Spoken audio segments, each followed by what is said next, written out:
मुझे भी बहुत कन्फ्यूजन था कि मैं इनके टॉयज़ डीक्लटर कैसे करूं, मैं इनके टॉयज़ कम कैसे करूं और कौन से टॉयज़ मैं इनके लिए रख सकती हूं, कौन से टॉयज़ मैं डोनेट कर।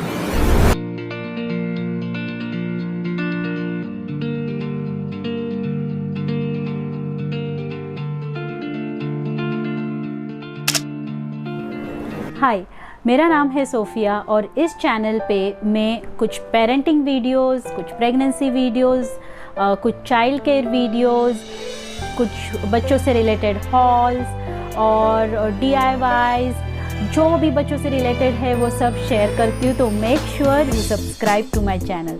चलो आज का वीडियो स्टार्ट करते हैं। एक चीज़ मुझे बहुत परेशान करती है, वो है बच्चों के टॉयज़ को डीक्लटर करना। बच्चों को हर सीज़न में, हर फेस्टिवल में, हर बर्थडे सेलिब्रेशन में, हर एक अचीवमेंट में और हर एक एप्रिसिएशन अवार्ड में टॉयज़ एज अ गिफ्ट मिलते हैं। तो उनके पास बहुत सारे टॉयज़ होते हैं। अभी इन टॉयज़ में उनके कुछ फेवरेट्स होते हैं। कुछ टॉयज़ के साथ वो दिनों तक खेल सकते हैं, कुछ टॉयज़ के साथ वो कुछ घंटों तक खेल सकते हैं, कुछ टॉयज़ ऐसे भी रहते हैं कि वो सिर्फ मिनटों तक खेल सकते हैं। टॉयज़ को डीक्लटर करना एक बहुत ही मुश्किल काम होता है क्योंकि बच्चों का एक अटैचमेंट हो जाता है वो टॉयज़ के साथ। तो बच्चों को जब टॉयज़ के साथ एक अटैचमेंट होता है तो पेरेंट्स को बहुत कंफ्यूज होता है। मुझे भी बहुत कंफ्यूजन था कि मैं इनके टॉयज़ डीक्लटर कैसे करूं, मैं इनके टॉयज़ कम कैसे करूं और कौन से टॉयज़ मैं इनके लिए रख सकती हूं, कौन से टॉयज़ मैं डोनेट कर सकती हूं, कौन से टॉयज़ में बाद में यूज़ करने के लिए उनकी छोटी भाई बहनों के लिए मैं रख सकती हूं। तो ऐसे कुछ जब मैं रिसर्च कर रही थी तो मुझे ऐसे कुछ 5 टिप्स मिले जो मैंने यूज़ किए हैं इस साल इनके टॉयज़ डीक्लटर करने के लिए एंड जो बहुत ही यूज़फुल हुए हैं।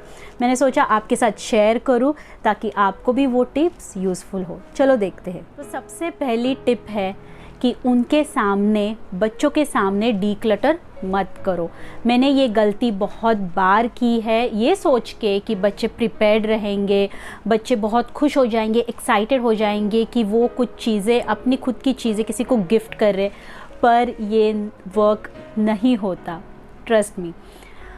जब भी आप किसी टॉयज़ को इकट्ठा लाते हो और जो पुराने भूले हुए टॉयज़ जब बाहर आ जाते हैं, बच्चों को अचानक से न्यू अटैचमेंट हो जाता है उस टॉयज़ को और डीक्लटरिंग नहीं हो पाता और बच्चे कंफ्यूज हो जाते हैं। बच्चों को देना तो इच्छा रहती है देने की, पर वो नहीं देना चाहते और बहुत कंफ्यूजन में फिर आखिर में टॉयज़ वैसे के वैसे ही रह जाते हैं। एक चीज़ आप कर सकते हो कि आप उन टॉयज़ के बारे में बात करो जो आप उनके लिए रख रहे हो।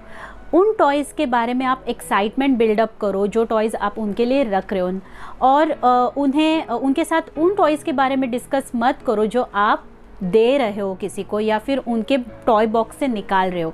So make sure that you speak with them, discuss with them about the toys that you are keeping, but don't discuss about the toys that you are giving away. Second important tip जो है वो है कि एक आप list बना दो। आप ऐसी लिस्ट बनाओ जो टाइप ऑफ टॉयज़ लिस्ट रहेगी, ना कि हर एक टॉय को नेम करना है but type of toys. For example जैसे मैंने यहाँ पे एक लिस्ट बनाई है, मैं आपको दिखाती हूँ। मैंने लिखे हैं यहाँ पे kitchen toys, then cars with tracks, beach toys, dolls, shape blocks and outdoor toys.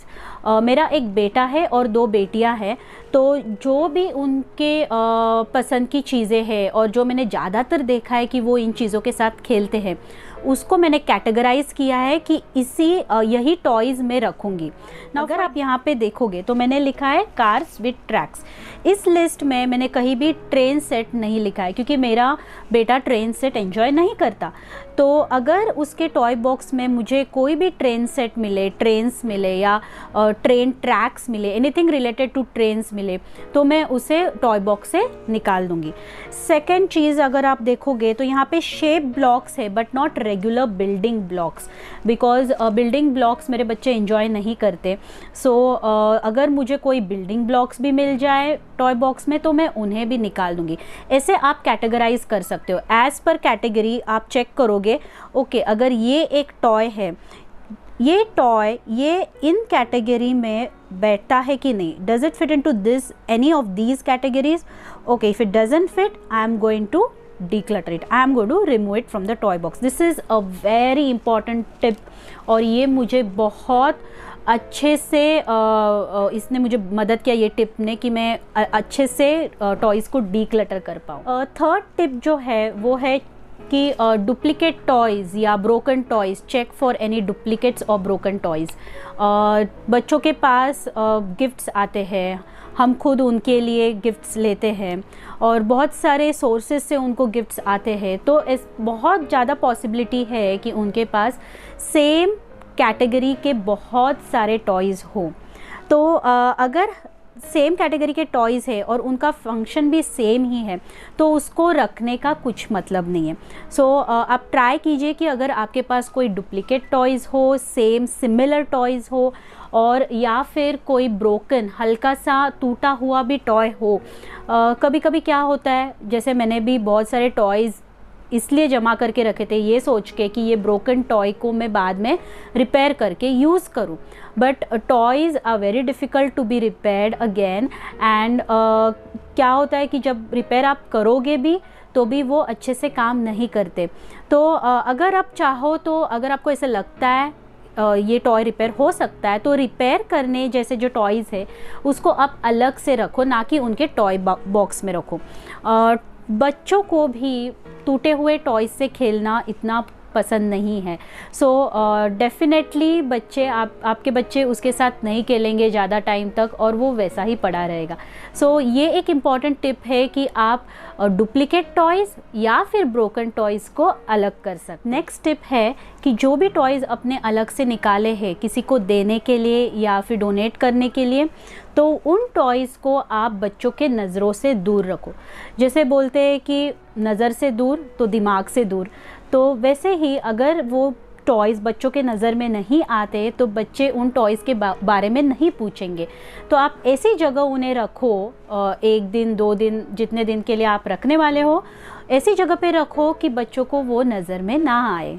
तो फिफ्थ टिप ये है कि आप उनके जो पुराने टॉयज़ को जो आपने निकाला है, जो आपने अगर फॉर एग्ज़ाम्पल 10 टॉयज़ आपने निकाले हैं तो उन्हें 10 नए टॉयज़ के साथ रिप्लेस मत कीजिए। क्योंकि क्या होता है, अगर आपने देखा होगा ये पैटर्न मैंने मेरे बच्चों के साथ देखा है कि जब बहुत सारे टॉयज़ हो जाते हैं तो वो कंफ्यूज होते किस टॉयज़ के साथ खेलूँ।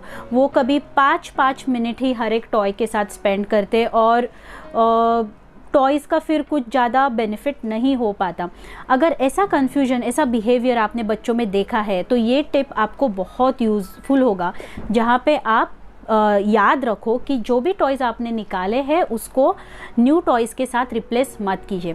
अभी मार्केट में न्यू ट्रेंड टॉयज़ आते हैं, जैसे अभी जो एक न्यू ट्रेंड टॉयज़ चल रहा था जैसे मैग्नेटिक टाइल्स, मुझे बहुत पसंद आई उसकी concept and I was sure कि मेरा बच्चा इसको बहुत एंजॉय करेगा एंड ये टॉय उसको बेनिफिट करेगा and I wanted to buy that toy. तो अगर आपको ऐसे न्यू ट्रेंड टॉयज़ लाने हैं घर में तो आप ऐसी कोशिश कीजिए कि जब एक नया टॉय आएगा तो 2 टॉयज़ उनके टॉय बॉक्स से आप निकाल पाओ, तभी आप उनके टॉयज़ को लिमिट में रख पाओगे। नहीं तो वापस वही साइकिल चालू रहेगा। There will be more toys, there will be more confusion, there will be less play and the child will get bored. मैंने ये 5 टिप्स मेरे बच्चों के टॉयज़ को डीक्लटर करने के लिए यूज़ किए एंड इट वर्कड मिराकुलसली। मैंने देखा कि बच्चे अभी ज़्यादा टाइम अपने हर एक टॉय के साथ खेलते हैं, मिनिमम 15 मिनट्स तो खेलते ही है। देयर आर सम टॉयज़ कि जिसके साथ मेरे बच्चे घंटों तक भी खेल सकते हैं। अभी जो उनका टॉय बॉक्स है, मैंने literally 50% of the toy box में उनका क्लियर कर पाई एंड बहुत स्मूथ गया ये प्रोसेस। सो प्लीज़ ट्राई, ये जो 5 टिप्स मैंने आपके साथ शेयर किए हैं इन्हें ट्राई कीजिए और मुझे ज़रूर बताना कि ये आपका डीक्लटरिंग का प्रोसेस कैसा गया। अगर आप ये भी देखना चाहते हो कि बच्चों का जो स्क्रीन टाइम है उसे आप इफ़ेक्टिव कैसा बना सकते हैं, उसका वीडियो भी मैं यहाँ पे लिंक छोड़ रही हूँ, आप जाके वो चेक कीजिए और हम वहाँ पे मिलेंगे।